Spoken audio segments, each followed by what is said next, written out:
শুভ সন্ধ্যা বন্ধুরা, তোমাদের সকলকে মকর সংক্রান্তি অনেক অনেক শুভেচ্ছা। আর আজ আমি বানাবো মুগপুলি আর ভাপা পিঠে বা চিতই পিঠে, আমি তোমাদের সঙ্গেও শেয়ার করব। মুগপুলি বা ভাজা পিঠে বানানোর জন্য আমি এখানে আমার পরিমাণ মতো চালের গুঁড়ো নিয়ে নিয়েছি। এবার কিছুটা মুগের ডাল শুকনো খোলায় ভেজে নেব। ডাল মোটামুটি হালকা লাল করে ভাজা হয়ে গেছে।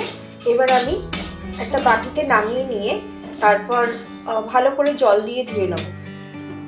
এই যে ভাজা ডাল ভালোভাবে ধুয়ে নিয়েছি। এবার এটা কুকারের মধ্যে দিয়ে দেবো। পরিমাণ মতো জল দিয়ে দেবো। এই একটা ছোট আলুকে 4 টুকরো করে রেখে দিয়েছি। এই আলুগুলো দেখে দিয়ে একসঙ্গে সেদ্ধ করতে দেবো। এর মধ্যে পরিমাণ মতো নুন দিয়ে দিলাম আর দিয়ে দেবো পরিমাণ মতো চিনি। আমি কুকারে এগুলো সেদ্ধ করতে বসিয়ে দেবো।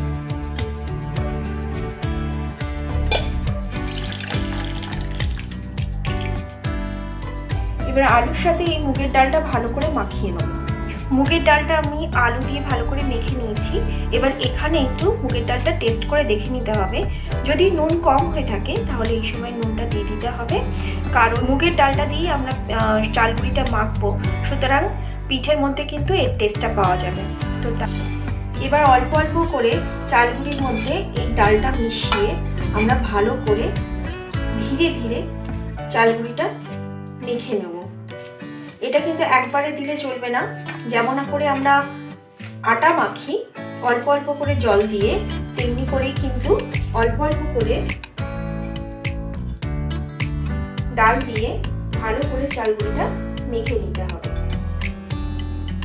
আচ্ছা, আমার চালগুড়িটা কিন্তু একদম সুন্দরভাবে মাখা হয়ে গিয়েছে। এবার একটা ভিজে কাপড় দিয়ে এটা ঢেকে দেবো, যাতে মাখাটা শুকিয়ে না যায়। আর এইভাবে অল্প একটু ভাগ করে এখান থেকে অল্প অল্প চালগুড়ি নিয়ে আমি পিঠে বানিয়ে নেব। এই যে আমার সেই পুর, নারকেলের পুর, যেটা আমি বানিয়ে রেখেছিলাম।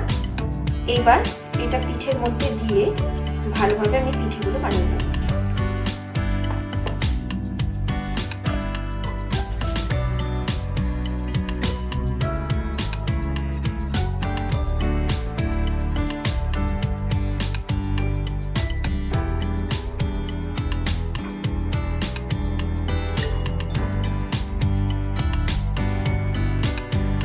এইভাবে আমি পিঠেগুলো বানিয়ে নিচ্ছি এবং লক্ষ্য রাখতে হবে যেন এই সাইডগুলো কোনোভাবে একটু ফাটা ফাটা মতো না থাকে, তাহলে কিন্তু এগুলো তেলের মধ্যে ছেড়ে যাবে।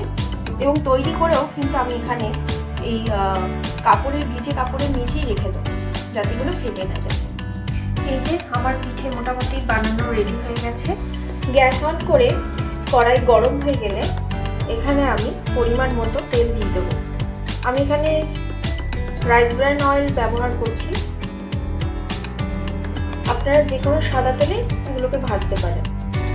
পিঠে দেওয়ার জন্য খুব বেশি গরম তেলে পিঠে দিলে চলবে না, একটু হালকা গরম হলেই আমরা পিঠেগুলো দিয়ে দেবো।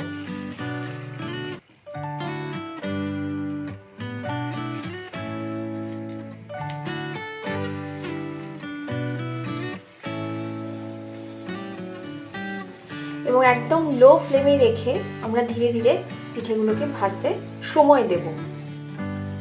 যতক্ষণ এদিকে পিঠেগুলো ভাজা হচ্ছে ততক্ষণে আমি এখানে অল্প করে একটু চালগুঁড়ি নিয়ে নিয়েছি, যেখানে অল্প একটু নুন দিয়ে দেবো। পরিমাণ মতো নুনটা দিলাম। জল দিয়ে ভালো করে একটা ব্যাটার তৈরি করে নেব। বেশ অল্প অল্প করে জল মেশাবো। এই যে বেশ স্মুথ একটা ব্যাটার তৈরি করে নিয়েছি। এই যে সুন্দর করে উল্টে পাল্টে আমি পিঠেগুলো ভেজে নিচ্ছি। এই যে সুন্দরভাবে আমার পিঠেগুলো ভাজা হয়ে গেছে। এবার এক এক করে আমি ভালোভাবে তেলটা ঝরিয়ে পিঠেগুলো তুলে নেব। ভাবে করে আমি বাকি পিঠেগুলো ভেজে নেব। যতক্ষণ ভাজা পিঠেগুলো ভাজা হচ্ছে ততক্ষণে আমি একটা গ্যাস অন করে একটা প্যান বসিয়ে দিয়েছি। প্যান গরম হয়ে গেলে অল্প একটু তেল প্যানের মধ্যে দিয়ে দেবো, খুবই সামান্য তেল। এইবার এই চাল গুঁড়ি দিয়ে যে ব্যাটারটা তৈরি করেছিলাম সেখান থেকে খুব অল্প অল্প করে একটু ব্যাটার নিয়ে এইভাবে দিয়ে, আর ফ্লেমটা একদম লো ফ্লেমে রেখে এভাবে একটু ঢাকা দিয়ে দেবো।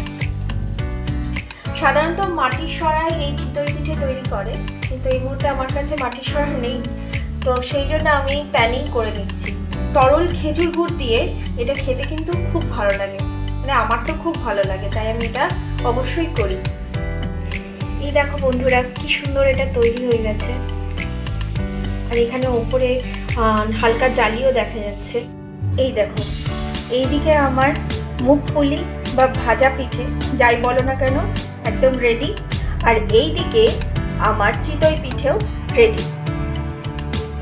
এবার শুধু পরিবেশনের অপেক্ষা। তার আগে দেখিয়ে দিই আমার মুগপুলিটা ঠিক কতটা মুড়ে হয়েছে। দেখো বন্ধুরা, আশা করি তোমরা আওয়াজটা শুনতে পেয়েছো, আর তার সঙ্গে ভেতরটাও তোমাদের দেখিয়ে দিলাম। এগুলো কিন্তু খুব সুন্দর খেতে হয়েছে। এই যে বন্ধুরা আমার পিঠে কিন্তু পরিবেশন করা হয়ে গেছে। এখানে আমি চিতই পিঠেটা লিকুইড খেজুর গুড় দিয়ে পরিবেশন করেছি। আমি যে খুব একটা পিঠে এক্সপার্ট তার নই, খুব যে ভালো পিঠে রান্না করতে পারি সেটা আমি বলবো না, তবে আমি যেরকমভাবে পারি বা যেটুকু পারি সেটুকুই আজকে তোমাদের সঙ্গে শেয়ার করে নিলাম। যদি ভালো লাগে তাহলে অবশ্যই একটু লাইক করে দিও, আর একটু শেয়ারও করে দিও নিজের বন্ধু বান্ধবদের মধ্যে। আজকের মতো এইটুকুই। সুস্থ থাকবে, ভালো থাকবে, টাটা।